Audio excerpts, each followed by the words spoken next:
Hello and welcome to the fourth segment of your reading homework. This is the fourth segment of your reading homework, and it starts on page 92. Just a reminder, your reading homework is due Thursday, and you need 5 annotations using the format that I gave you in your notes. Okay, page 92. The office was a wooden shack next to the guardroom. Smoke was still belching out of the chimney just like in the morning. The stove was kept going by an orderly who also worked as a messenger and was given a piece rate for this. The office never ran out of firewood. The outside door and then the inside door, it was padded with rope, creaked when Shukov opened them. He slipped in and brought a billowing cloud of steam with him, and pulled the door to fast, so they wouldn't yell at him. "Shut the door, you bastard!" It was real hot inside, like a steam bath, he thought. The sun looked playful through the melting ice on the window panes. It wasn't angry like on top of the power plant. And smoke from Caesar's pipe was curling through the sunbeams like incense in a church. The stove was glowing red hot. They'd stoked it up so much, the bastards, and the flues were red hot too. Just sit down for a minute in that heat and you'd go to sleep right away. There were 2 rooms in the office. The second one, the work supervisor had the door slightly ajar. You could hear him shouting in there. "We're overspending on wages and we're overspending on building materials. The prisoners are chopping up expensive boards and prefab walls and burning them in the shelters, but you don't see a thing. And the other day they were unloading cement at the depot in a high wind and carting it a few yards in the hods. So we were ankle deep in cement all over the area around the depot, and they went away covered in the stuff. All this a waste."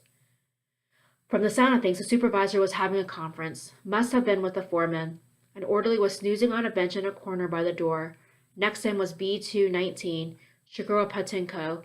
He was like a bent beanpole. He was staring through the window and watching so nobody pinched his precious prefabs.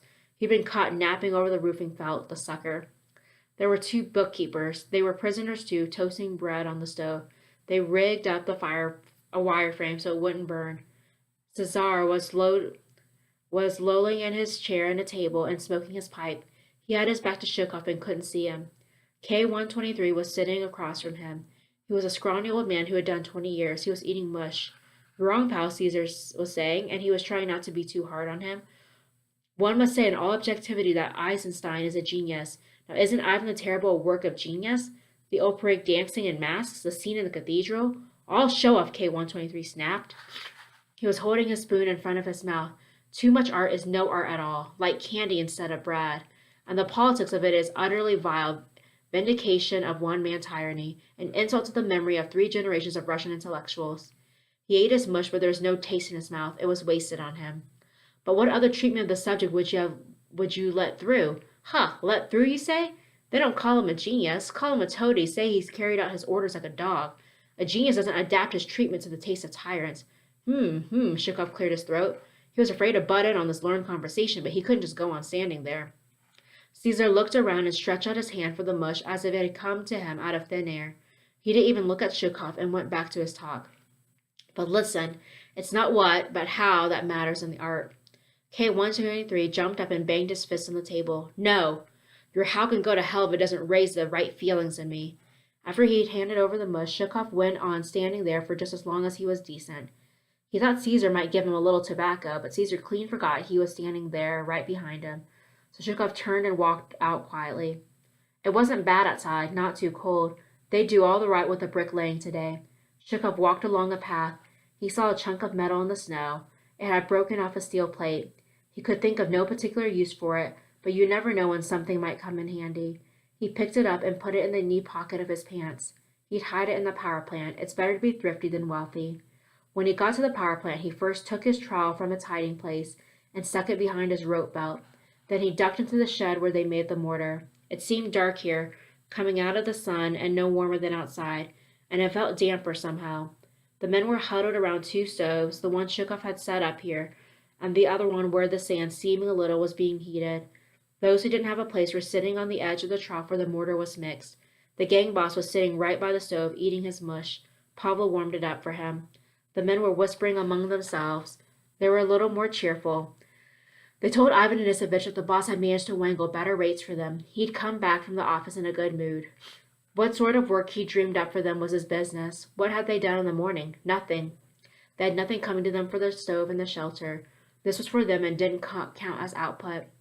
But something had to go down on the worksheet. Maybe Cesar would monkey with the cars for them too. The boss was respectful to them, and there must be reason for it. Tyrion got better rates, which meant they'd have good bread rations for 5 days, well maybe 4. The higher ups always cheat on one day out of the 5. On the guaranteed day they put everybody on equal footing, both good and bad, just so nobody gets upset sort of thing, and share alike. They saved something on this and it came out of the men's bellies. So what? A prisoner's belly can stand anything. Get by somehow today and eat tomorrow. That's what they all dream when they lie down to sleep on the day off. But come to think of it, they ate 4 days for every 5 they worked. The gang was quiet. The guys with tobacco were smoking on the sly. They were huddling in the darkness and looking at the fire like one big family. It was a family, your gang. They were listening to the boss tell a story to a couple guys near the stove. He never wasted his breath on talk, and if he got going with a story, it meant he was in a good mood. And he'd never learned to eat with his cap on, the boss. He looked old without it. His head was shaved like everyone else's, and by the light of the stove, you could see the stubble was all gray. All right, so when they're talking about the boss, they're talking about Tyrion. So Tyrion is the boss. And so just to kind of make sure you know what's going on, right now Tyrion is about to start in and start telling his life story. So this is Tyrion speaking. So let's keep going. I was scared enough in front of the major, he was saying, but now I was up in front of the colonel, private of the Red Army. Tyrion reporting, I say. He stared at me and his eyebrows were fierce. What's your first name and your father's first name, he asks. So I tell him. And your date of birth? I tell him that too. I was 22 then in 1930, just a kid. Well, how are you serving, Tyrion? I serve the working people. He blew up and banged both fists on the table. You serve the working people? And what are you, you bastard? I boiled up inside, but I held myself in. Machine gunner, first class. Top marks in military and political, I say. What do you mean first class, you swine? Your father's a kulak. Here are the papers from Cayman. Your father's a kulak and you ran away. They've been hunting you for 2 years now. Okay, guys, so this is Tyrion telling his story. So Tyrion, right, because of his father, Tyrion is sorry about that. But basically, right, so he hasn't told you the full story of what's happened yet, but what you should pick up on is that Tyrion had to end up running away from the military because his father betrayed someone.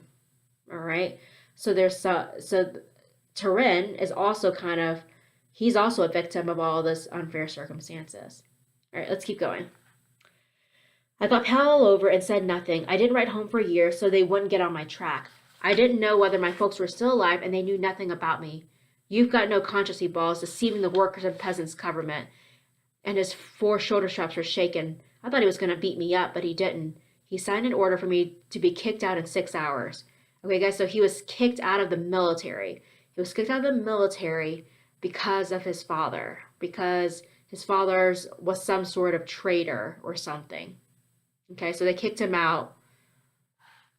Okay, let's keep going. It was November. They stripped off my winter uniform and gave me a worn-out summer one with an overcoat that was too short. I was all blank up and didn't know I could have kept the other uniform and told them to go to hell.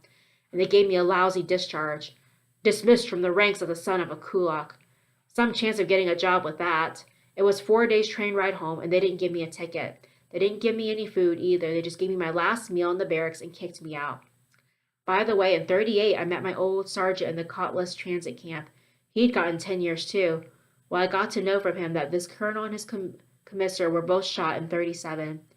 It didn't make much difference then whether they were proletarians or kulaks, whether they had a conscience or not. I crossed myself and said, there's a God in heaven after all. He's a long-suffering. When he hits you, it hurts. After 2 bowls of mush, Shukov wanted to smoke real bad. All right, guys, that's the end of your 4th segment. So you have one more segment after this.